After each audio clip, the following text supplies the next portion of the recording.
3.5 KG কয় টাকা হইলো? 150 করে। 3 কেজি দাম হলো 450 আর আধা কেজি দাম 75 টাকা। 425 টাকা। 430 টাকা নিব, ওই যে 70 গ্রাম বেশি আছে।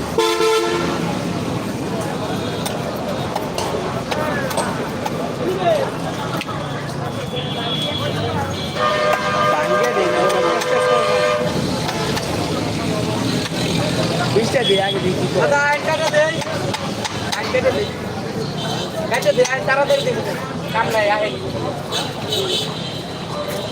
বাকি ধরো, ও বাবা, বাকি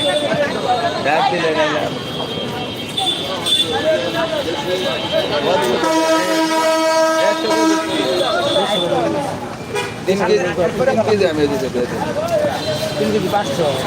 একবার পাতলা করে। 80 গ্রাম আছে। এই যে শুটকির মাছি কাটতা, ওই শুটকির মাছি এতক্ষণ কাটলা 425টা হয়েছে। এই 3.5 নিলাম, 525 হয়েছে। 425 টাকা। হিসাব করেন, 3 কেজি দাম 450। 450 আর 75 বুঝতে কত হয়? 425 ওই দামের কথা। ও 525